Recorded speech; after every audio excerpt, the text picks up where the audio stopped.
Assalamualaikum warahmatullahi wabarakatuh. Perkenalkan, nama saya Devi Hoyulia dengan NPM 2488201023 dari Program Studi Pendidikan Bahasa dan Sastra Indonesia. Di sini saya ingin membedah sebuah isu yang sangat krusial akhir-akhir ini, yaitu ketika dolar menggila, apakah benar masyarakat di desa tidak butuh kaya? Rupiah hari ini nyentuh level terlemahnya terhadap dolar Amerika Serikat. Untuk pertama kalinya, dolar Amerika tembus Rp18.000. Kok bisa? Pernyataan kritis tersebut muncul bukan tanpa alasan ya teman-teman. Isu ini bermula dari fenomena ketidakstabilan mata uang dunia yang membuat nilai tukar dolar terhadap rupiah telah menembus angka Rp18.000. Sebuah angka yang sangat tinggi dan mengkhawatirkan bagi perekonomian kita. Namun, di tengah situasi meroketnya dolar ini, Presiden kita yang terhormat justru membuat sebuah celetukan yang sangat kontradiktif dalam pidatonya. Beliau sempat menyampaikan sebuah retorika bahwa masyarakat di desa tidak menggunakan dolar dan tidak bermimpi untuk menjadi kaya, sehingga mereka tidak akan pernah terpengaruh oleh gejolak ekonomi global. Pernyataan dari Bapak Presiden kita ini sekilas memang terdengar menenangkan dan penuh kesederhanaan. Memang benar, secara harfiah para petani kita di pelosok Lampung ketika bertransaksi di pasar tradisional tidak pernah menyodorkan lembaran uang dolar. Mereka bertransaksi menggunakan rupiah. Pak Presiden barangkali ingin menekankan bahwa selama ketahanan pangan di tingkat desa aman, fondasi dasar bangsa Indonesia ini akan tetap kokoh. Namun, sebagai mahasiswa yang dituntut untuk berpikir kritis, disinilah logika kita harus diuji. Kita harus berani melihat realitas yang terjadi secara jujur dan rasional. Apakah benar gejolak angka Rp18.000 ini sama sekali tidak menyentuh piring makan masyarakat di pedesaan? Dan apakah benar masyarakat kita tidak butuh kaya atau tidak bermimpi untuk menjadi kaya? Mari kita bedah kenyataan ini bersama-sama melalui 3 sektor mendasar yang paling dekat dengan kehidupan sehari-hari masyarakat kita. Pertama, mari kita lihat apa yang dikonsumsi oleh masyarakat kita setiap hari, dari garis pantai hingga ke pelosok desa. Jawabannya adalah kebanyakan tempe dan tahu ya. Dua makanan ini adalah penyelamat gizi, lauk sejuta umat yang tidak pernah absen di meja makan kita. Secara harfiah, pembuatnya adalah pengrajin lokal di desa. Namun, mari kita telusuri dari mana bahan bakunya berasal.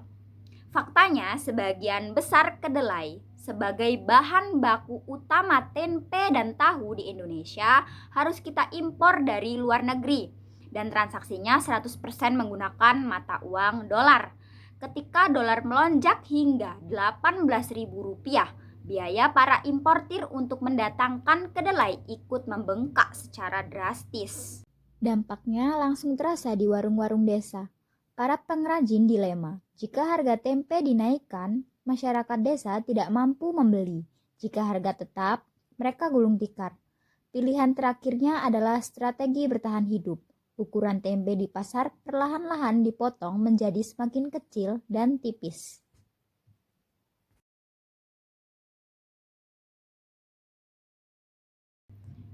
Tidak hanya berhenti di situ saja, mari kita bicara tentang gorengan, mie instan, roti, hingga jajanan pasar yang menjadi camilan harian anak-anak di desa.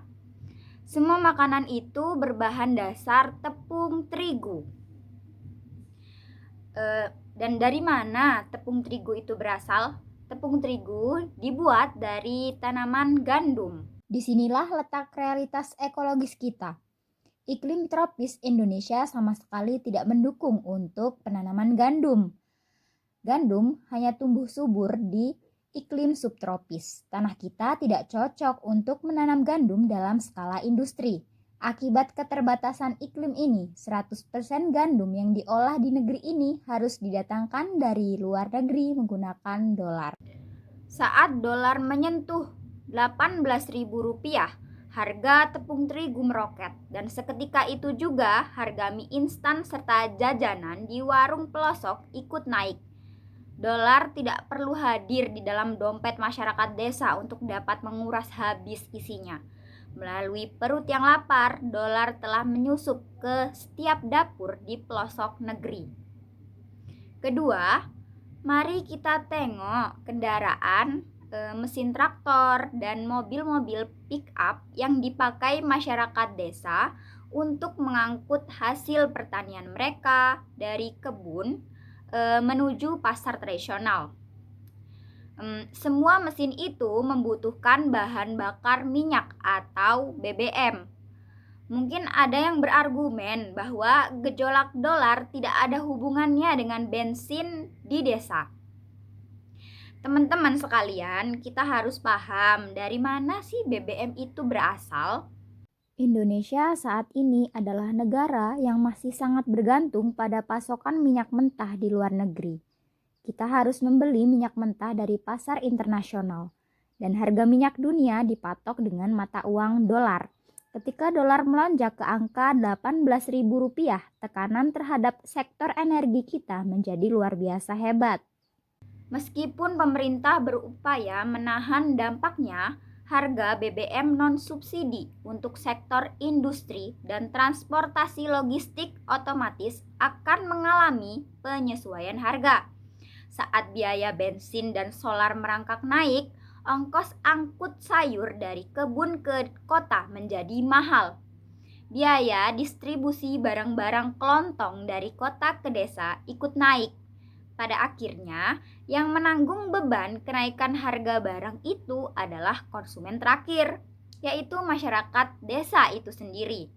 Melalui tangki bensin yang mahal, dolar telah kembali membuktikan taringnya dalam menggerus daya beli warga lokal. Sekarang mari kita bedah inti dari pertanyaan besar kita tadi. Apakah benar masyarakat desa tidak butuh kaya? Dan apakah benar masyarakat kita tidak bermimpi untuk menjadi kaya? Di hadapan Bapak dosen yang saya hormati dan teman-teman yang saya banggakan, dan teman-teman yang menonton ya pastinya, dari lubuk hati paling dalam, saya ingin menyatakan secara jujur, pernyataan itu sangat kurang pas. Mengapa?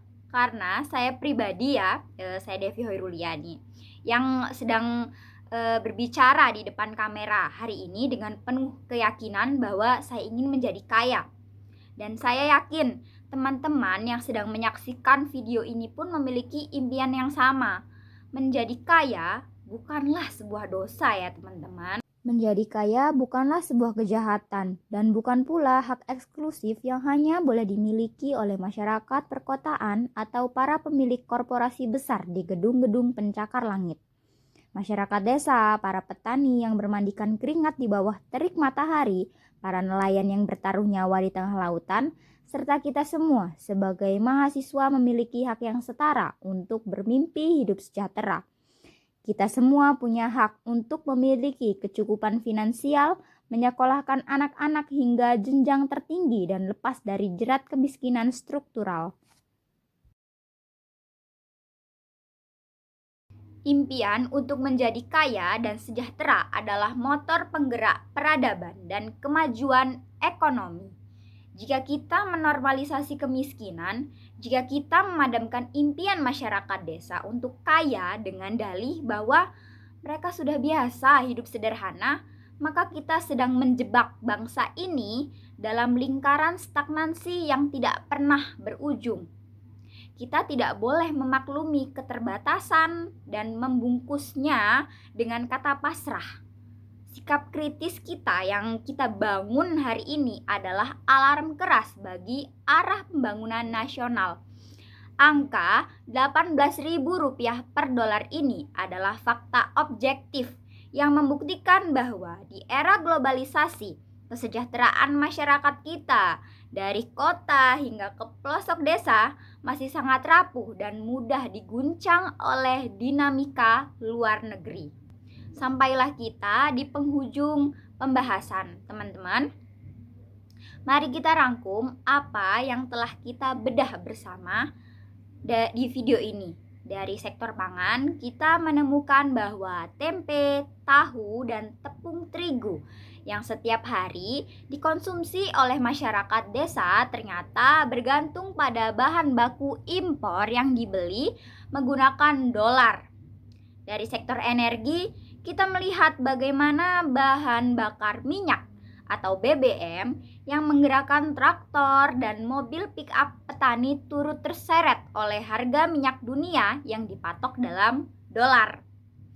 Dan dari sektor sosial, kita menegaskan bahwa keinginan untuk hidup kaya dan sejahtera adalah hak setiap manusia tanpa terkecuali masyarakat desa. Dari ketiga fakta, kita bisa menjawab dengan lantang pertanyaan besar yang kita ajukan di awal video tadi. Apakah benar masyarakat desa tidak butuh kaya? Jawabannya tidak benar. Apakah benar gejolak dolar tidak menyentuh kehidupan desa? Jawabannya jelas menyentuh. Bahkan sampai ke meja makan, ke tangki bensin, dan ke masa depan pendidikan anak-anak para masyarakat desa. Pernyataan bahwa masyarakat desa tidak butuh kaya barangkali dimaksudkan untuk menenangkan. Namun tanpa disadari, pernyataan semacam itu beresiko menumbuhkan sikap pasrah terhadap ketimpangan yang sebenarnya itu bisa diperbaiki. Sebagai generasi muda, tugas kita bukan sekadar menerima retorika yang terdengar menyejukkan, melainkan mempertanyakan, menelusuri data, dan menuntut kebijakan yang benar-benar menyentuh akar persoalan. Mengurangi ketergantungan pada impor pangan dan energi, memperkuat produksi dalam negeri, serta membuka jalan yang adil bagi siapapun, termasuk masyarakat desa, untuk menggapai kesejahteraan. Demikian pembahasan yang dapat saya sampaikan pada kesempatan kali ini. Kritik terhadap sebuah pernyataan bukanlah bentuk ketidaksopanan kepada pemerintah, melainkan wujud kepedulian kita terhadap arah bangsa ini ke depannya. Semoga video ini dapat membuka ruang diskusi dan pemikiran kritis kita bersama. Itu saja yang dapat saya sampaikan tentang isu ketika dolar menggila, apakah masyarakat di desa tidak butuh kaya. Kurang lebihnya saya mohon maaf, saya akhiri. Billahi taufiq wal hidayah.